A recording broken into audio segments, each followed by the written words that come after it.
കാര്യസാധ്യത്തിന് വേണ്ടി ആണോ ശരിക്കും ഈ വഴിപാട് ചെയ്യുന്നത്?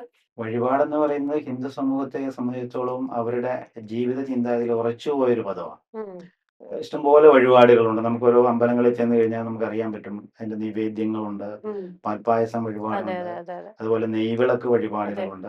അങ്ങനെ ഒട്ടേറെ വഴിപാടുകളുണ്ട്. വഴിപാടുകളുണ്ട്. അപ്പൊ ആ വഴിപാടുകളിലുള്ള ഒരു വിശ്വാസം എന്ന് പറയുന്നത് അമ്പലങ്ങളിൽ പോവുക എന്ന് പറയുന്നത് ഈ ഹിന്ദുമത വിശ്വാസിയെ സംബന്ധിച്ചിടത്തോളം നിർബന്ധപൂർവമായിട്ടുള്ള ഒരു കാര്യമല്ല. ഉം. മറ്റു മതങ്ങളെ സംബന്ധിച്ചിടത്തോളം അത് ഇച്ചിരി നിർബന്ധമുള്ള കാര്യമാണ്. ഇപ്പൊ അതെ, ക്രിസ്ത്യാനിയെ അതെ. സംബന്ധിച്ചിടത്തോളം നമുക്കറിയാം പള്ളി ഞായറാഴ്ച അവർക്ക് പള്ളിയിൽ പോകണം, കുർബാനയിൽ പങ്കെടുക്കണം. ഉം.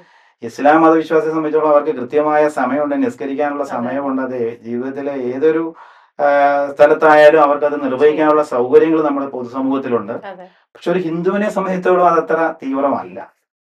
ഹിന്ദുവിനെ സംബന്ധിച്ചിടത്തോളം അമ്പലത്തിൽ പോകണം നിർബന്ധമില്ല. അതിനെക്കുറിച്ച് ആരും ചോദിക്കുകയില്ല. പള്ളിയിൽ പോയി ചെല്ലാത്തതുകൊണ്ട് അവിടെ അച്ഛൻ അച്ഛന്മാർ ചോദിക്കും. ചോദിക്കുമായിരിക്കും. അതുപോലെ തന്നെ മുസ്ലിങ്ങളുടെ അവരുടെ ഉത്തരവാദിത്തപ്പെട്ടവർ ചോദിക്കുമായിരിക്കും. പക്ഷെ ഒരു ഹിന്ദുവിനെ സംബന്ധിച്ചിടത്തോളം അമ്പലത്തിൽ ചെന്നില്ല എന്ന് പറയുന്നത് കൊണ്ട് ആരും ഒന്നും ചോദിക്കാനില്ല.